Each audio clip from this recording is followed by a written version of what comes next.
ഇന്നസെന്റും വെള്ളാപ്പള്ളി നടേശനും മാധ്യമങ്ങളെ കാണുകയാണ് തത്സമയ ദൃശ്യം. എന്തെങ്കിലും ഒരു അഭിപ്രായം പറയാൻ സാധിക്കുന്നു?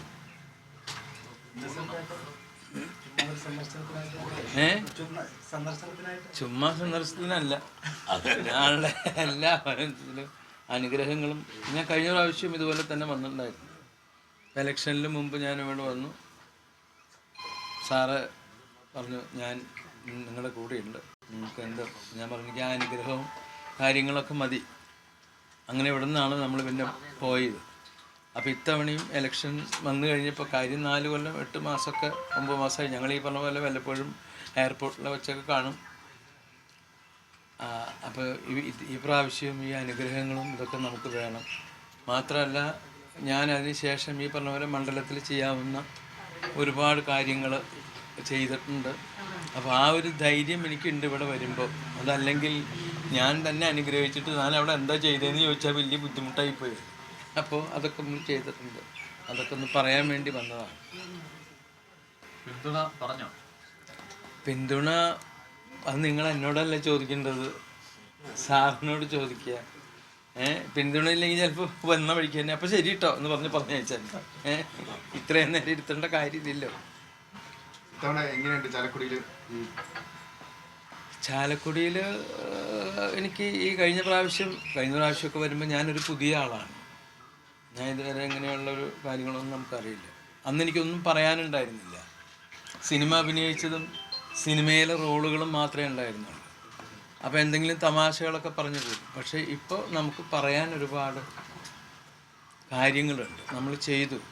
ഒരു 1750 കോടി രൂപയുടെ വികസന പ്രവർത്തനങ്ങൾ നമ്മൾ ചാലക്കുടിയിൽ നമ്മൾ ചെയ്തിട്ടുണ്ട്. ആരോഗ്യപരമായിട്ടുള്ള കാര്യങ്ങൾ, അതുപോലെ തന്നെ കുടിവെള്ളം, സ്കൂളുകൾ സ്മാർട്ട് ക്ലാസ്സുകൾ, സ്കൂളുകൾക്ക് ബസ്, ടെക്നോളജി സെൻറ്റർ, അങ്ങനെ ഒരുപാട് കാര്യങ്ങൾ ചെയ്യാനായിട്ട് ഈ പറഞ്ഞതുപോലെ നമ്മുടെ ആളുകളും അല്ലാത്ത ആളുകളും ഒക്കെ എന്നെ അതിനകത്ത് സഹായിച്ചിട്ടുണ്ട്. കഴിഞ്ഞ വർഷത്തേക്കാൾ കുറച്ചുകൂടി കരുത്തനായ സ്ഥാനാർത്ഥിയാണ് എതിരാളി എന്ന് തോന്നുന്നുണ്ട്. കഴിഞ്ഞ പ്രാവശ്യത്തെ സ്ഥാനാർത്ഥി എൻ്റെ അടുത്ത് പറഞ്ഞിരുന്നത്, പലരും പറഞ്ഞത് വളരെ കരുത്തനായിട്ടുള്ള ആളാണെന്നാണ് PC ചാക്കോ. ഇപ്പോൾ അത് ദേശീയ അതെ, പ്രാദേശിക. അത് എന്നെ ഡൽഹിയിലെ എൻ്റെ സെക്രട്ടറി ഒരു പരിചയപ്പെടുത്തും, നല്ല ഉദ്യോഗസ്ഥന്മാരെ, ഇന്നസെൻ്റ് ചാലക്കുടി കോൺസ്റ്റിറ്റ്യുവൻസി എന്നൊക്കെ പറഞ്ഞ് പരിചയപ്പെടുത്തുമ്പോൾ അവർ ഓക്കെ എന്ന്. അത് കഴിഞ്ഞിട്ട് നമ്മുടെ കൂടെയുള്ള ആൾ പറയും, PC ചാക്കോക്കോ ഹരായ എന്ന് പറഞ്ഞു കഴിഞ്ഞാൽ അയാൾ പതുക്കണേ ഇരിക്കുകയാണ് പേടിച്ചിട്ട്. കാരണം അത്രയും വലിയൊരു ആളെയാണല്ലോ ഞാൻ തോൽപ്പിക്കും, ഞാൻ ആരും അല്ല. അപ്പോൾ അവരെ സംബന്ധിച്ചിടത്തോളം അവിടെ വരെ അദ്ദേഹത്തിന് ആ മുൻതൂക്കം ഉണ്ടായിരുന്നു, മിസ്റ്റർ ചാക്കോന്. അന്ന് പറഞ്ഞിരുന്നത് അവരാണെന്നാണ്. ഇപ്പോൾ നിങ്ങളെന്താ പറയണതെന്ന് എനിക്കറിയില്ല.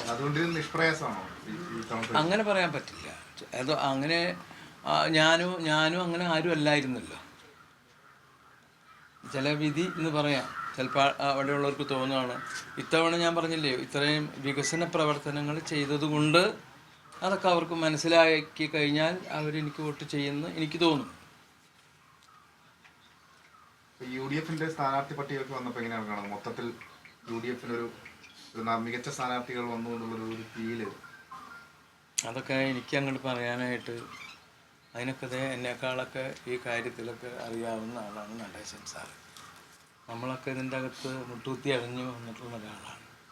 അദ്ദേഹത്തിനോട് ചോദിച്ചാൽ അദ്ദേഹം പറഞ്ഞു തരും എവിടെയൊക്കെയാണ് എന്തൊക്കെയാണ്. ചാലക്കുടിയിൽ രാഷ്ട്രീയം പറയുന്നില്ലേ, വികസനം മാത്രമേ പറയുന്നുള്ളൂ? അല്ല, വികസനവും പറയേണ്ട, രാഷ്ട്രീയം പറയേണ്ട, അതൊക്കെ നമ്മൾ പറയേണ്ട. അത്യാവശ്യം കുറച്ച്, ചിലപ്പോൾ കൂടുതൽ പറഞ്ഞു കഴിഞ്ഞാൽ അത് വലിയ അപകടമായി വരും.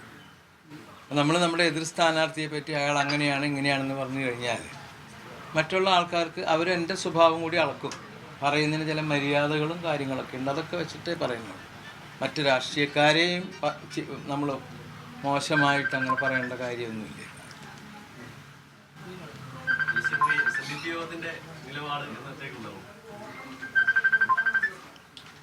അടുത്ത കൗൺസിൽ ബോർഡ് കൂടി കഴിഞ്ഞിട്ടുണ്ടോ?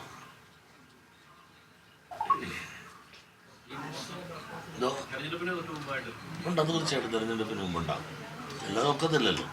ഇനിയിപ്പോൾ സ്ഥാനാർത്ഥി നിർണ്ണയം പോലും ആയിട്ടില്ല, നോമിനേഷൻ പോലും കൊടുത്തിട്ടില്ല. അപ്പോൾ നോമിനേഷൻ കൊടുത്ത് വിഡ്രോയൽ കഴിഞ്ഞ് യഥാർത്ഥമായ സ്ഥാനാർത്ഥികൾ ആരെല്ലാം ആണെന്ന് അറിഞ്ഞ ശേഷമല്ലേ നമുക്കൊരു അഭിപ്രായം പറയാൻ സാധിക്കും. പക്ഷെ എന്നാലും ഞാൻ സ്വന്തം നിലയിലൊരു അഭിപ്രായം നേരത്തെ പറഞ്ഞു, ശരി ദൂരം എന്നും.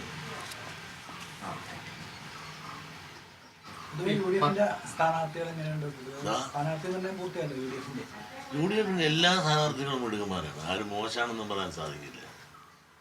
അവരെല്ലാം മിടുക്കന്മാരും മിടുമിടുക്കന്മാരുമായിട്ടല്ലേ അവർ ഓരോരുത്തരും ഓരോ പാർട്ടി കണക്കാക്കി ആളെ അവതരിപ്പിച്ചിരിക്കുന്നത്. ഇപ്പോൾ ഇദ്ദേഹം മോശമാണെന്ന് പറയാനല്ല, മിടുമിടുക്കനല്ലേ.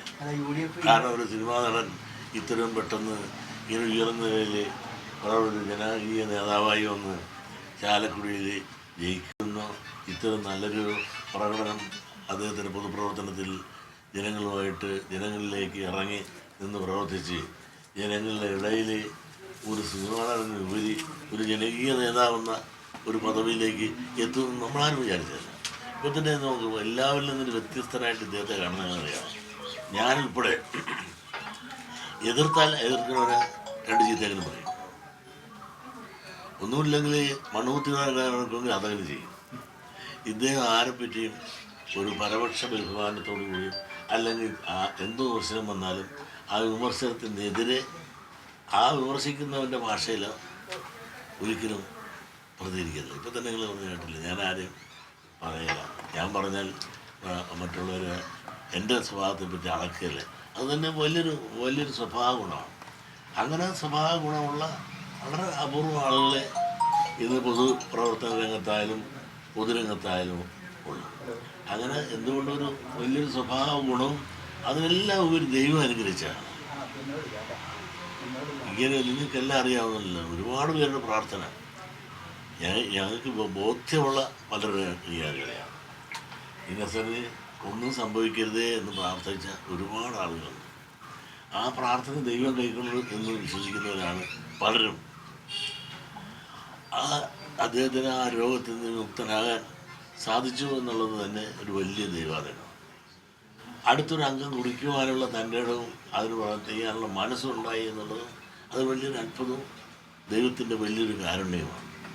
സ്ഥാനാർത്ഥിക്കെതിരെ ഇന്നലെ ഒരു കഴിഞ്ഞ ദിവസം കോൺഗ്രസ് നേതാവ് ഒരു ഫേസ്ബുക്കിൽ ഒരു പോസ്റ്റ് ഇട്ടിരിക്കുന്നത്, രാമപുരത്തൊരു ക്യാൻസർ രോഗികളുടെ പരിപാടിയിൽ പങ്കെടുക്കാൻ പോയപ്പോൾ നിർബന്ധപൂർവ്വം അവിടെ നിന്ന് പണം വാങ്ങി ആ പരിപാടിയിൽ പങ്കെടുത്തതിൻ്റെ പേരിൽ എന്ന് പറഞ്ഞൊരു ഗുരുതരമായ ആരോപണം ഉന്നയിച്ചിട്ടുണ്ട്. എങ്ങനെയാണ് എവിടുന്ന് ഒരു പരിപാടി, ഞാൻ എൻ്റെ ഓർമ്മശിലെ രാമപുരം അങ്ങനെ ഏതൊരു സ്ഥലത്താണ് പോയ പരിപാടിക്ക് പങ്കെടുത്തപ്പോൾ മാനേജറും സ്ഥാനാർത്ഥി നിർബന്ധം പറഞ്ഞ ആ പരിപാടിക്ക് പോയതിൻ്റെ പേരിൽ അവിടുന്ന് പണം വാങ്ങി എന്ന് പറഞ്ഞിട്ട് ആരോപണം.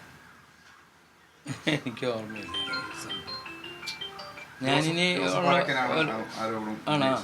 ഞാനിനി ഒരു കാര്യം പറയാം. ഞങ്ങൾ സിനിമയിലുള്ള ആൾക്കാർ ഓരോ സ്ഥലങ്ങളിലൊക്കെ ചില ഉദ്ഘാടനങ്ങൾക്കൊക്കെ പോകുമ്പോൾ പൈസയൊക്കെ വാങ്ങാറുണ്ട്. പക്ഷെ ഞാൻ ഇതിലിറങ്ങിയതിന് ശേഷം നമ്മളങ്ങനെ ഈ വക പണിയൊന്നും ചെയ്യാറില്ല.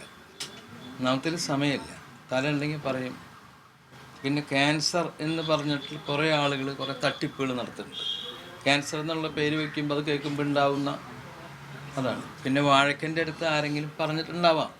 ഈ സമയത്ത് പറയുമ്പോൾ അതുകൊണ്ട് നിങ്ങളെപ്പോലുള്ളവർ ചോദിക്കുന്നു എന്ന് മാത്രമേ. അങ്ങനെയൊന്നുമില്ല. നമ്മൾ ഇപ്പോൾ നല്ലത് ചെയ്തതൊന്നും പറയില്ലല്ലോ പലരും.